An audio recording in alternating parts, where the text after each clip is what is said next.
RC Nitro Nerds here for an edition of RC Nitro for Dummies. And today what I want to talk about are glow plug igniters. So if you're new to the Nitro RC hobby, you probably noticed that if you got a ready-to-run RTR kit, that within it came a glow plug igniter. Or perhaps you were instructed in order to run the car, you need a glow plug igniter. So what are they and how do you get them to work and all of that good stuff? Because when I first got one, I saw this thing here and I was like, okay, well, you know, what is this? And there were absolutely no instructions to go with it. And this was for the Exceed Forza, and this is an Exceed RC glow plug igniter. I can tell you they're fairly standard depending on the size of glow plugs you get. Any sort of glow plug igniter will work. The idea is that this tool right here starts your glow plug. It gets the glow plug hot enough to begin the combustion inside of your nitro engine. So let's get right down to it. The very first thing that you want to do is understand the type of glow plug igniter that you have. There's really two types.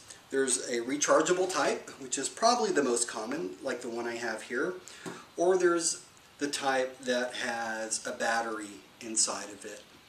I definitely recommend getting both. The reason is you're not always going to have this charged. So how do you charge it? How long does it need to be charged? All of that good stuff. Well, the very first time you get it, I recommend charging it for at least 6 hours, 6 to 8 hours. Okay, it's very, very simple to charge. It comes with an AC adapter like this, and essentially what you do is you press this spring right here down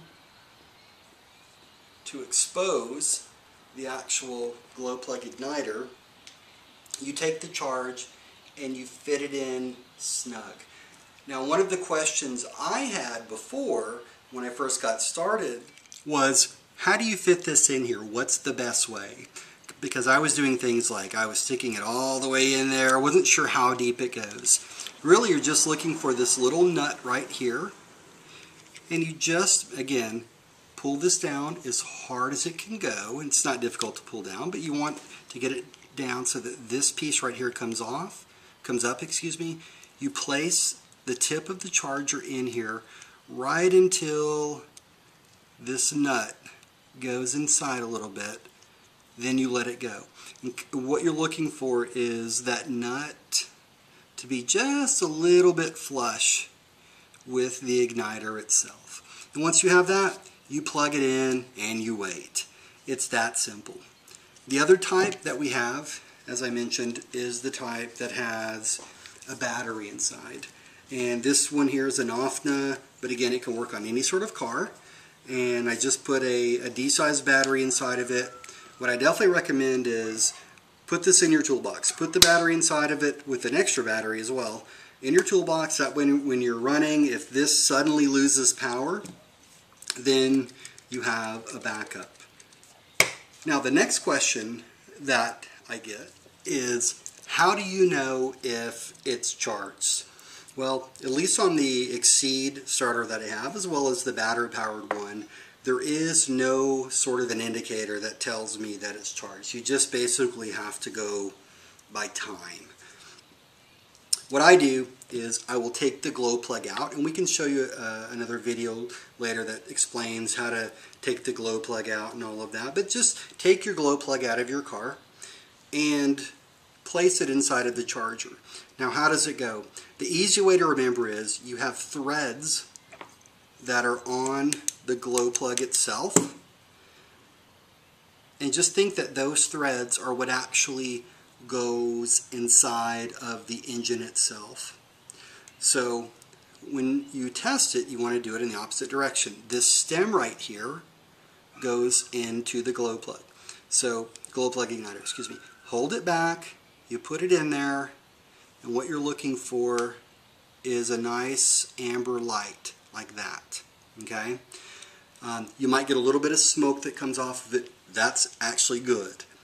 Don't worry about burning yourself. As long as you don't place your finger on the tip of it while you're putting it in there. You don't want to hold it by the threads or anything like that. Just simply hold it by the sides. Again, pull down, place it in, place it in there, and then look for that nice light. That right there gives you the heat source that you need to begin the combustion. Finally, how long does the charge last? Well, what I've come to find is, at least on this Exceed Forza charge glow plug igniter, it can last actually up to a few days. And really what I do is I have this adapter sitting on my workbench, and just pretty much whenever I think about it, I plug it in and I try to keep it charged. Only once has it lost its charge completely, and that was maybe after 3 days of non-use or being unplugged. So that's it. Very, very simple. You don't need anything fancy. As long as it can heat up your glow plug, you have everything that you need. Just remember, very first time you get one out of the box, charge it up for at least 6 hours. No matter what you do, test it, because you're going to waste your time if you're trying to start a car and the glow plug is not being heated. So definitely check it if the car's not starting. And other than that, good luck, and thank you for watching. Have a great evening.